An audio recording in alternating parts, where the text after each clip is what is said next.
हज का मुकम्मल आसान तरीका, मीकात से तवाफुल वदा तक हज कैसे अदा किया जाता है, आसान अल्फाज में मुकम्मल रहनुमाई।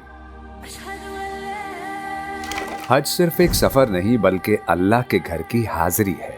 ये वो इबादत है जिसमें बंदा अपना लिबास, अपना आराम, अपनी आदतें और अपनी ख्वाहिशात छोड़कर सिर्फ एक सदा लगाता है, लब्बैक अल्लाहुम्मा लब्बैक, मैं हाजिर हूँ, ए अल्लाह मैं हाजिर हूँ। लेकिन हज पर जाने से पहले चंद बातें जानना बहुत जरूरी है, क्योंकि हज के कुछ आमाल ऐसे हैं जिनके बगैर हज मुकम्मल नहीं होता। सबसे पहले समझते हैं कि मीकात क्या है।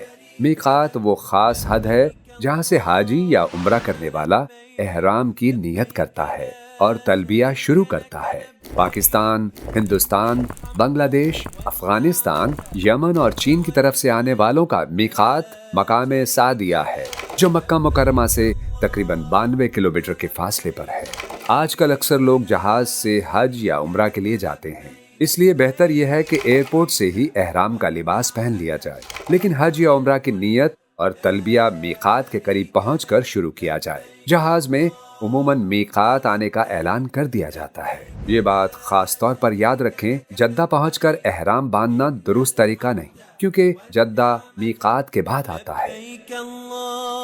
एहराम क्या है? एहराम सिर्फ 2 चादरों का नाम नहीं, बल्कि ये एक इबादत में दाखिल होने का नाम है। जिस तरह तकबीर तहरीमा के बाद इंसान नमाज में दाखिल हो जाता है, इसी तरह एहराम की नियत के बाद इंसान हज या उम्रा में दाखिल हो जाता है और उस पर कुछ पाबंदियां लाजिम हो जाती हैं। एहराम के अहकाम और पाबंदियां। एहराम से पहले गुस्ल करना मुस्तहब और पसंदीदा अमल है। मर्दों के लिए एहराम 2 साफ चादरों पर मुश्तमिल होता है। एक चादर तहबंद के तौर पर बांधी जाती है और दूसरी ऊपर ओढ़ी जाती है। मर्द एहराम की हालत में सर और चेहरा खुला रखते हैं और ऐसा जूता पहन सकते हैं जिसमें टखने खुले रहें। मर्द एहराम की हालत में सिला हुआ लिबास, टोपी, पगड़ी, जुराबें या मोजे नहीं पहन सकते। खुशबू लगाना, बाल या नाखून काटना, शिकार करना, निकाह करना या करवाना, निकाह का पैगाम देना और बीवी से अज़दवाजी ताल्लुक कायम करना मना है। औरतों के लिए भी यही पाबंदियां हैं, मगर औरतों के लिए कोई खास एहराम मुकर्रर नहीं। वो अपने आम शरई लिबास में एहराम की नियत कर सकती हैं। अलबत्ता एहराम की हालत में दस्ताने और चेहरे के मुताबिक सिला हुआ नकाब पहनना मना है। ये भी याद रखें कि एहराम का लिबास नया होना जरूरी नहीं। साफ सुथरा पुराना एहराम भी पहना जा सकता है। लेकिन एहराम में कुछ काम जायज भी हैं। बगैर खुशबू वाले साबुन या शैम्पू से गुस्ल किया जा सकता है। आंखों में दवा डाली जा सकती है। बगैर खुशबू वाला तेल लगाया जा सकता है। छतरी इस्तेमाल की जा सकती है और एहराम की चादरें धोई या बदली जा सकती हैं।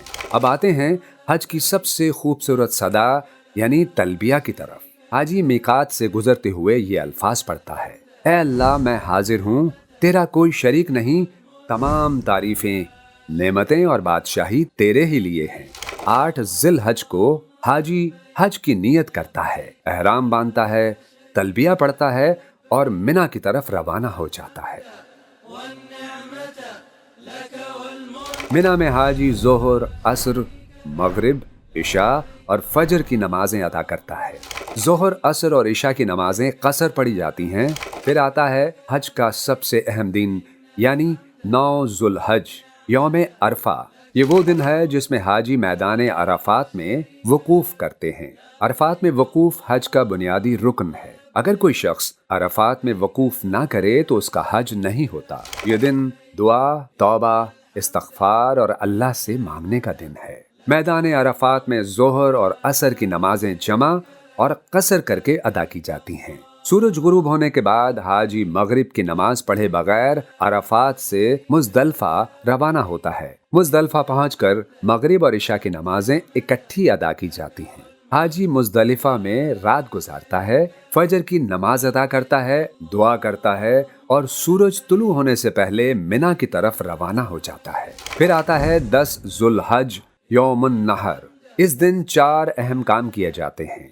पहला काम रमी यानी जमरातुल अक़बा को 7 कंकरियां मारना। दूसरा कुर्बानी करना। तीसरा बाल मुंडवाना या कटवाना। चौथा तवाफ़े ज़ियारत करना। जमरातुल अक़बा को 7 कंकरियां एक एक करके मारी जाती हैं और हर कंकरी के साथ अल्लाह अकबर कहा जाता है। याद रखें, 7 कंकरियां एक साथ फेंकना दुरुस्त तरीका नहीं। अगर कोई 7 कंकरियां एक साथ फेंक दे तो वो सिर्फ एक शुमार होगी।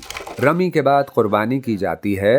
हज्जुल तमत्तो और हज क़िरान करने वालों पर कुर्बानी वाजिब है। कुर्बानी के बाद मर्द बाल मुंडवाते या कटवाते हैं और बाल मुंडवाना अफजल है। इसके बाद एहराम की अक्सर पाबंदियां खत्म हो जाती हैं, मगर बीवी से ताल्लुक तवाफ़ ज़ियारत के बाद ही जायज़ होता है। तवाफ़ ज़ियारत हज का अहम रुकन है। हज तमत्तो करने वाले तवाफ़ ज़ियारत के बाद सई भी करते हैं, फिर वापस मिना आ जाते हैं। अयामे तशरीक 11, 12 और 13 ज़ुल्हज को अयामे तशरीक कहा जाता है। इन दिनों में हाजी मिना में क़याम करते हैं और रोजाना के ज़वाल के बाद तीनों जमरात को कंकरियां मारते हैं। पहले जमरा उला, फिर जमरा वुस्ता और आखिर में जमरा अक़बा को रमी की जाती है। अगर कोई शख्स 12 ज़ुल्हज को वापस जाना चाहे तो शरीयत ने उसकी इजाज़त दी है, बशर्ते कि वो गुरूब आफताब से पहले मिना से निकल जाए। आखिर में जब हज मुकम्मल हो जाए और हाजी मक्का मुकरमा से रुखसत होने लगे तो तवाफुल वदा किया जाता है। तवाफुल वदा बैतुल्लाह से रुखसती का तवाफ है। ये वो लम्हा है जब हाजी अल्लाह के घर को आखिरी बार देखते हुए वापस लौट रहा होता है। हज हमें ये सबक देता है कि इंसान अल्लाह के सामने आजिज है। लिबास सादा, जबान पर तलबिया, दिल में तौबा और उम्मीद सिर्फ अल्लाह की रहमत से। अल्लाह ताला हर मुसलमान को सही तरीके से हज अदा करने की तौफीक अता फरमाए। आमीन या रब्बुल आलमीन।